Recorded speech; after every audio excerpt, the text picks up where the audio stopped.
छत्तीसगढ़ प्रदेश के समस्त अनियमित और नियमित कर्मचारियों से संबंधित इस वक्त की बड़ी खबर मिल रही है। जानकारी में आगे बढ़ने से पहले सभी साथियों से निवेदन है कि चैनल को सब्सक्राइब कर लीजिए, बेल आइकन को प्रेस कर दीजिए, जिससे समस्त प्रकार के कर्मचारियों से संबंधित जानकारी आपको इस चैनल के माध्यम से लगातार मिलती रहे। सभी साथियों को नमस्कार। जैसा कि आप सभी को पता है, प्रदेश के नियमित और अनियमित कर्मचारी अनिश्चितकालीन हड़ताल पर चले गए हैं, जहां पर एक ओर संविदा कर्मचारियों के द्वारा 3 जुलाई से अनिश्चितकालीन हड़ताल की जा रही है, वहीं पर स्वास्थ्य विभाग के कर्मचारी भी 4 जुलाई से अनिश्चितकालीन हड़ताल पर चले गए हैं और छत्तीसगढ़ कर्मचारी अधिकारी फेडरेशन के द्वारा भी छत्तीसगढ़ कर्मचारी अधिकारी संयुक्त मोर्चा के तत्वाधान में 7 जुलाई से हड़ताल का अल्टीमेटम सरकार को दिया गया है। ऐसे में एक बहुत ही बड़ी खबर निकलकर सामने आ रही है कि भूपेश कैबिनेट की बैठक 6 जुलाई को होने वाली है और अनुमान लगाया जा रहा है कि इस कैबिनेट की बैठक में संविदा कर्मचारियों के नियमितीकरण पर मोहर लग सकती है। ऐसा जो प्रदेश के डिप्टी सीएम टीएस सिंहदेव जी हैं, उनके द्वारा बताया गया है, उनके द्वारा संकेत दिया गया है कि जो कैबिनेट की बैठक है उसमें संविदा कर्मचारियों के नियमितीकरण पर मोहर लग सकती है। आपको बता दें कि प्रदेश के समस्त विभागों में काम करने वाले अनियमित संविदा एवं दैनिक वेतनभोगी कर्मचारी काफी लंबे समय से नियमितीकरण की मांग करते आ रहे हैं। चूंकि सरकार के जन घोषणा पत्र में भी ये वादा शामिल था कि जैसे ही सरकार बनेगी, सरकार बनने के 10 दिन के भीतर रिक्त पदों में नियमितीकरण की कार्रवाई की जाएगी, लेकिन सरकार के द्वारा पिछले 4.5 वर्ष में नियमितीकरण नहीं किया गया था। अब खबर मिल रही है कि जो सरकार की अंतिम कैबिनेट की बैठक है, इसमें संविदा कर्मचारियों के नियमितीकरण पर मोहर लग सकती है। सभी विभागों से प्रस्ताव मंगाए गए हैं। सामान्य प्रशासन विभाग की ओर से समस्त विभागों को पत्र जारी कर इसके संबंध में प्रस्ताव मांगा गया था, जानकारी मांगी गई थी और अब जो खबर निकलकर सामने आ रही है कि नियमितीकरण पर कैबिनेट की बैठक में मोहर लग सकती है।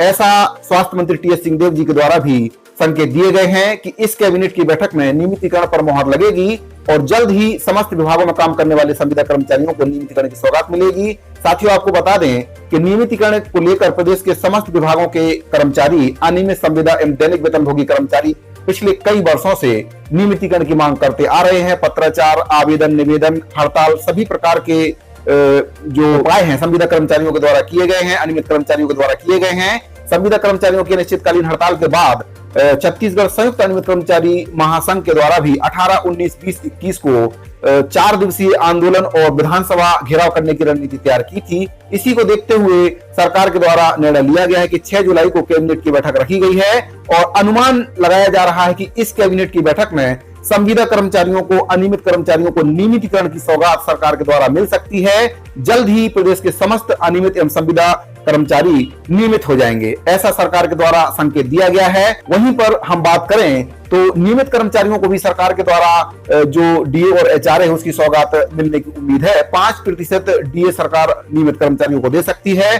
सरकार के द्वारा पिछले बार जो डीए बढ़ाए गए थे वह दे तिथि से डीए नहीं बढ़ाया गया था और अभी भी कर्मचारियों की मांग है कि केंद्र के समान 42% डीए राज्य सरकार उनको दे और दे तिथि से उसको दे। डीए के साथ साथ एचआरए की मांग भी राज्य शासन के जो नियमित कर्मचारी हैं वे कर रहे हैं। प्रदेश में संविदा कर्मचारियों की जो संख्या है लगभग 45,000 के आसपास समस्त विभागों में संविदा के रूप में कर्मचारी अपनी सेवाएं दे रहे हैं।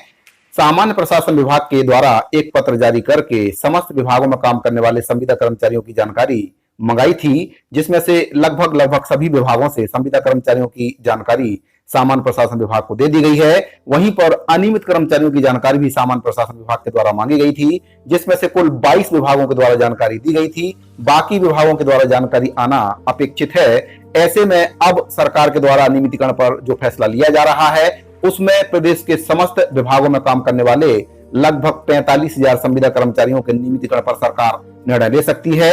अब देखना यह है कि जो कर्मचारी संगठन है उनके द्वारा जो आंकड़ा दिया गया है वह प्रदेश में समस्त विभागों में काम करने वाले अनियमित संविदा एवं दैनिक वेतनभोगी कर्मचारियों का जो आंकड़ा है 1,80,000 का आंकड़ा है। वहीं पर अगर हम बात करें तो प्लेसमेंट कर्मचारी, ठेका कर्मचारी, मानदेय कर्मचारियों को अगर हम मिलाएं तो इसमें लगभग 5 लाख के ऊपर कर्मचारियों की संख्या होती है। तो देखना यह है कि कैबिनेट की जो बैठक है इसमें सरकार के द्वारा किन कर्मचारियों को नियमितीकरण की सौगात दी जाती है और किन कर्मचारियों को अभी और इंतजार करना पड़ सकता है।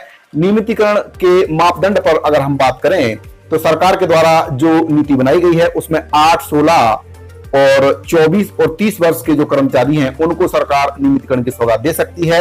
ऐसा संकेत सरकार के द्वारा पहले दिया गया था और सोशल मीडिया के माध्यम से जो संविदा कर्मचारी हैं उनकी संख्या खुद सरकार के जो मंत्री हैं उनके द्वारा बताई गई थी कि 45,000 संविदा कर्मचारियों को नियमितीकरण की सौगात दी जाएगी। कुल मिलाकर 1 लाख कर्मचारियों को नियमितीकरण करने की तैयारी सरकार के द्वारा की गई है। अब इसमें कौन से विभाग के कर्मचारी नियमित होंगे, यह देखने वाली बात होगी। साथियों, प्रदेश के जितने भी कर्मचारी हैं, समस्त कर्मचारी 4.5 वर्ष से सरकार की ओर नियमितीकरण की आस लगाए बैठे हुए हैं। ऐसे में कैबिनेट बैठक से प्रदेश के अनियमित कर्मचारियों में काफी उम्मीद जग गई है और सरकार जल्द ही प्रदेश के अनियमित कर्मचारियों को नियमितीकरण की सौगात देगी। कैबिनेट की बैठक में इस पर प्रस्ताव लाया जाएगा और उस प्रस्ताव पर कैबिनेट में मोहर लगना तय है। लगभग ऐसी उम्मीद जताई जा रही है, लेकिन हर बार की तरह कर्मचारी ऐसा मान रहे हैं कि सरकार का ये एक जुमला हो सकता है, क्योंकि जब भी अनियमित कर्मचारी संगठन हड़ताल करते हैं तो सरकार के द्वारा ऐसे प्रोपोगेंडा तैयार किए जाते हैं ताकि उनकी हड़ताल को तोड़ा जा सके, उनकी हड़ताल को खत्म कराया जा सके। पिछले 4.5 वर्षों में अगर हम देखें तो जितनी भी कैबिनेट की बैठक हुई है और कर्मचारियों ने जब हड़ताल की है, तब सरकार के द्वारा समाचार पत्रों के माध्यम से, न्यूज चैनलों के माध्यम से ऐसी खबर प्रचारित की जाती है कि कर्मचारियों की मांग सरकार पूरी कर सकती है, डीए एचआरए पर सरकार निर्णय ले सकती है, अनियमित संविदा एवं दैनिक वेतनभोगी कर्मचारियों की मांग सरकार पूरी कर सकती है। लेकिन जब कैबिनेट की बैठक होती है तब ऐसा कुछ भी नहीं होता है। तो अब देखने वाली बात यह है, चूंकि प्रदेश के जो डिप्टी सीएम है माननीय और आदरणीय श्री टीएस बाबा, उनके द्वारा ऐसा संकेत दिया गया है कि इस कैबिनेट की बैठक में संविदा कर्मचारियों के नियमितीकरण पर मुहर लग सकती है। प्रदेश के 45,000 संविदा कर्मचारियों को नियमितीकरण का तोहफा सरकार देने जा रही है। साथियों, आपको ये जानकारी कैसी लगी? अगर आपको वीडियो अच्छा लगा हो तो वीडियो को लाइक कर दीजिए, ज्यादा से ज्यादा अपने साथियों को शेयर कर दीजिए। मिलते हैं अगली वीडियो में एक और महत्वपूर्ण जानकारी के साथ। तब तक के लिए दीजिए इजाजत। धन्यवाद।